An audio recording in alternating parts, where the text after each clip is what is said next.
Shri K Shivanagouda Nayak ಮಾಜಿ ಸಚಿವರು ಅವರ ಮಾರ್ಗದರ್ಶನದಂತೆ ಅವರ ನಿವಾಸದಲ್ಲಿ ಅರಕೆರೆ ಮಂಡಲದ ಬಿಜೆಪಿ ಅಧ್ಯಕ್ಷರು ಲಕ್ಷ್ಮಣ್ ರಾಠೋಡ್ ಹಾಗೂ ಶಾಸಕರ ಸಹೋದರರಾದ ಶ್ರೀ ಕೆ ಭಗವಂತರಾಯ ನಾಯಕ್, ಯುವ ಮೋರ್ಚಾ ಅಧ್ಯಕ್ಷರು ಇವರ ನೇತೃತ್ವದಲ್ಲಿ ಭಾರತೀಯ ಜನತಾ ಪಾರ್ಟಿ ಸಂಸ್ಥಾಪಕರಾದ ಶ್ರೀ ಪಂಡಿತ್ ದೀನ್ ದಯಾಳ್ ಉಪಾಧ್ಯಾಯರ 109ನೇ ಜಯಂತಿ ಪೂಜಾ ಕಾರ್ಯಕ್ರಮವನ್ನು ಮಾಡಲಾಯಿತು. ಅರಕೆರೆ ಸಮುದಾಯ ಆರೋಗ್ಯ ಕೇಂದ್ರದಲ್ಲಿ ನಮ್ಮ ನೆಚ್ಚಿನ ವಿಶ್ವನಾಯಕ ಶ್ರೀ ನರೇಂದ್ರ ಮೋದಿಜಿ ಅವರ 75ನೇ ಹುಟ್ಟುಹಬ್ಬದ ಪ್ರಯುಕ್ತ ರೋಟರಿ ಜನಸೇವಾ ಪ್ರತಿಷ್ಠಾನ ರಕ್ತ ಭಂಡಾರ ಕೇಂದ್ರ ರಾಯಚೂರು ಇವರನ್ನು ಆಹ್ವಾನಿಸಿ ರಕ್ತದಾನ ಶಿಬಿರ ಕಾರ್ಯಕ್ರಮವನ್ನು ಹಮ್ಮಿಕೊಳ್ಳಲಾಯಿತು. ಈ ರಕ್ತದಾನ ಶಿಬಿರದಲ್ಲಿ 121ಕ್ಕೂ ಹೆಚ್ಚು ಯುವಕರು ರಕ್ತದಾನ ಮಾಡುವ ಮೂಲಕ ಇದು ದೊಡ್ಡ ಮಟ್ಟದ ದಾಖಲೆ ಅಂತ ಹೇಳ್ಬೋದು. 121ಕ್ಕೂ ಹೆಚ್ಚು ಯುವಕರು ರಕ್ತದಾನ ಮಾಡಿದರು. ಈ ಕಾರ್ಯಕ್ರಮದ ಅಧ್ಯಕ್ಷತೆ ಶ್ರೀ ಕೆ ಭಗವಂತರಾಯ ನಾಯಕ್, ಯುವ ಮೋರ್ಚಾ ಅಧ್ಯಕ್ಷರು ಅರಕೆರೆ ಅವರು ವಹಿಸಿದ್ದರು.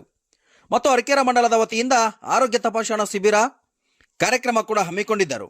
ಹಾಗೂ ಅಂಬೇಡ್ಕರ್ ಭವನದಲ್ಲಿ ಆತ್ಮನಿರ್ಭರ ಭಾರತ ಸಂಕಲ್ಪ ಅಭಿಯಾನ ಕಾರ್ಯಕ್ರಮ ಕೂಡ ಮಾಡಿದರು. ಈ ಸಂದರ್ಭದಲ್ಲಿ ಅರಕೆರೆ ಮಂಡಲ ಅಲ್ಪಸಂಖ್ಯಾತರ ಮೋರ್ಚಾ ವತಿಯಿಂದ ರಕ್ತದಾನಿಗಳಿಗೆ ಹಣ್ಣು, ಜ್ಯೂಸ್ ವಿತರಿಸಲಾಯಿತು. ಈ ಸಂದರ್ಭದಲ್ಲಿ ಬಿಜೆಪಿ ಹಿರಿಯ ಮುಖಂಡರು ಹಾಗೂ ಎಲ್ಲಾ ಮೋರ್ಚಾದ ಅಧ್ಯಕ್ಷರು ಹಾಗೂ ಎಲ್ಲಾ ಮೋರ್ಚಾದ ಪದಾಧಿಕಾರಿಗಳು ಹಾಗೂ ಬಿಜೆಪಿ ಕಾರ್ಯಕರ್ತರು ಭಾಗಿಯಾಗಿದ್ದರು. ಸನ್ಮಾನ್ಯ ಶ್ರೀ ಕೆ ಶಿವನಗೌಡ ನಾಯಕ್ ಮಾಜಿ ಸಚಿವರು ಅವರ ಅಭಿಮಾನಿಗಳು ರಾಯಚೂರು ಜಿಲ್ಲೆ ಅರಕೆರೆ ಮಂಡಲದಲ್ಲಿ ರಕ್ತದಾನ ಮಾಡುವಲ್ಲಿ ದಾಖಲೆ ಮೆರೆದಿದ್ದಾರೆ. ಆಗಿರಬಹುದು, ಪ್ರತಿಯೊಂದು ರಂಗದಲ್ಲಿ ಇವತ್ತು ಭಾರತ ದೇಶ ಮುಂಚೂಣಿಯಲ್ಲಿದೆ. ಅದಕ್ಕೆ ನಮ್ಮ ಯುವಕರು, ನಾವೆಲ್ಲ ಇಲ್ಲಿ ಸೇರಿದ ಯುವಕರು, ಮೋದಿಜಿ ಅವರ ಕೈ ಬಲಪಡಿಸಬೇಕಾದ್ರೆ ನಾವು ಏನು ಮಾಡಬೇಕು? ಮೋದಿಜಿ ಅವರು ರೂಪಿಸಿದ ಕಾರ್ಯಕ್ರಮಗಳು, ಯೋಜನೆಗಳನ್ನು ಜನರಿಗೆ ತಿಳಿಸುವ ಕೆಲಸವಾಗಬೇಕು, ಸಾರ್ವಜನಿಕರಲ್ಲಿ ಸಂವಾದವಾಗಬೇಕು. ಸೇವಾ ಪಾಕ್ಷಿಕ ಅಡಿ ಈ ಒಂದು ಬೃಹತ್ ರಕ್ತದಾನ ಶಿಬಿರವನ್ನು ನಮ್ಮ ಭಗವಂತರಾಯ ನಾಯಕ, ನಮ್ಮ ಸೋದರ ಅಣ್ಣನವರು 150 ಯೂನಿಟ್ ಕೊಡುವಷ್ಟು ಯುವಕರನ್ನು ಸೇರಿಸಿ ಇದು ಜಿಲ್ಲೆಯಲ್ಲಿಯೇ ಪ್ರಥಮ. ಯಾರು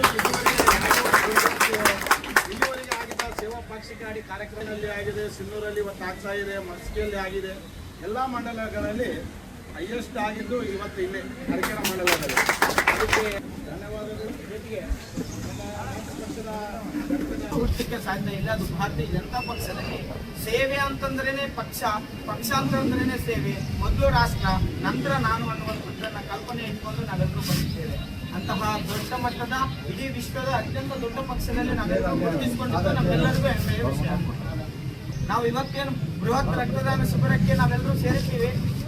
ಇವತ್ತಿನ ದಿನ ನಾವೆಲ್ಲರೂ ಸಂಕಲ್ಪ ಮಾಡಬೇಕು, ನಾವು ಭಾರತೀಯ ಜನತಾ ಪಕ್ಷದ ಮುಂದಿನ ಭವಿಷ್ಯದ ಭಾರತವನ್ನ, ಮುಂದಿನ ಭವಿಷ್ಯದ ಆತ್ಮ ಜಗತ್ತಿಗೆ ಗುರು ಅಂತೇಳಿ ಸಂಕಲ್ಪವನ್ನು ಮಾಡಿಕೊಂಡು ನಮ್ಮೆಲ್ಲ ನಮ್ಮ ಪ್ರಧಾನಮಂತ್ರಿಗಳು ಏನು ಸಂಕಲ್ಪವನ್ನು ಕಟ್ಕೊಂಡು ಆತ್ಮನಿರ್ಭರ ಭಾರತವನ್ನು ಏನು ಮಾಡ್ಲಿಕ್ಕೆ ಇಚ್ಛೆ ಪಟ್ಟಿದ್ದಾರೋ, ಮೇಕ್ ಇನ್ ಇಂಡಿಯಾ ಕಾನ್ಸೆಪ್ಟ್ ಅನ್ನು ಏನ್ ಮಾಡಿದ್ದಾರೋ ಅದಕ್ಕೆಲ್ಲರೂ ನಾವೆಲ್ಲ ಸಂಕಲ್ಪ ಮಾಡಬೇಕು. ಜೊತೆಗೆ ಅವರ ವಿಚಾರಗಳ ಹಾದಿಯಲ್ಲಿ